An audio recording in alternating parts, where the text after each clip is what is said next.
Let's all think back to the first time we heard about the Rwandan genocide. Whenever you read about it or discussed it in class, there probably wasn't much detail to it at all, really. I know this is true for me when I was in all those history classes growing up. I didn't learn about the failures of the international community, the failures of the United Nations as they turned their back on Rwanda, and ultimately from the beginning of the genocide, where it could have been prevented in the first place, and during the genocide itself, when they turned their back on Rwanda even after the cries for help. Of course, many of you probably didn't know this, though. It isn't something that is taught very extensively in classes. Perhaps the biggest injustice of all, though, is the numerous amount of people that saved countless lives during this genocide that are hardly mentioned. General Romeo DeLair is one of these people that sacrificed so much to save as many people as he could. Now, in order to know what happened and why General DeLair saved so many people, the history of Rwanda will be briefly discussed, as well as General DeLair's character development growing up. This will lead to key events surrounding General DeLair and to other individuals that influenced his thoughts and actions.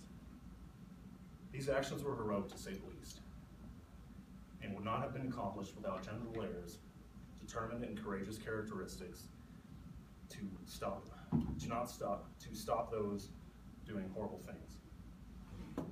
I'll also discuss how this need to help others did not stop after Rwanda, and how, despite depression from the events of the genocide that took place in Rwanda, he was able to prevent such events from occurring again.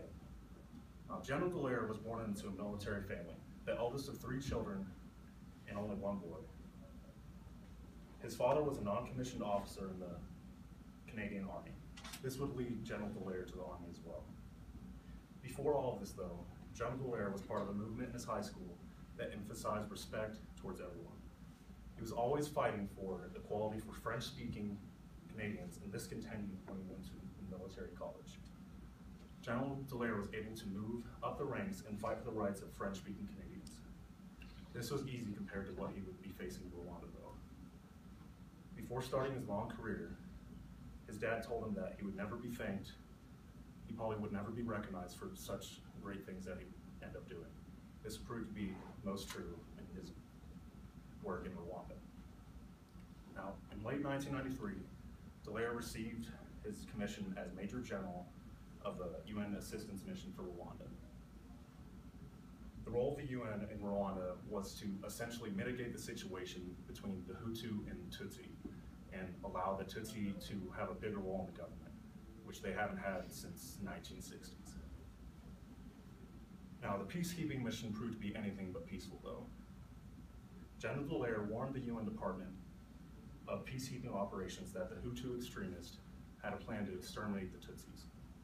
He asked for permission to seize the caches of machetes and other weapons that had been shipped to the Rwandan Hutu militias. This was not denied countless times as he continued to ask for this before the genocide actually occurred. Now, during the genocide, General DeLair then asked to change his mandate that would authorize him to take action to stop as much killing as possible. Now, instead, the Security Council ordered a reduction to a force of around 450 ill-equipped troops.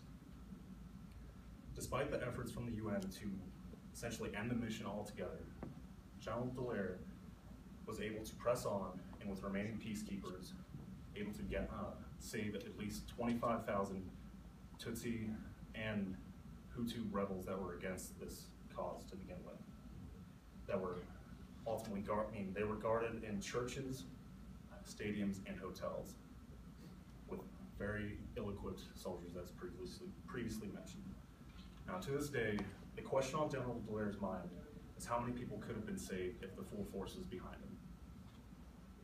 Although General DeLair was the correct man for this impossible mission, he would not have been able to be as successful at saving anyone at all without the help of General Henry Onyato. General Henry Onyato was General DeLair's deputy commander and one of the few commanders to stay with General DeLair when others left. He made sure that the Ghanaian troops stayed behind with him, and in doing so, ensured that General DeLair would stay behind as well. When the world seemed to turn their back on Rwanda, these two men stayed, along with others, and were able to protect those who could not protect themselves. This ultimately led to much more intervention after the fact because of General DeLair. Now, the courage of General DeLair went beyond the Rwandan genocide.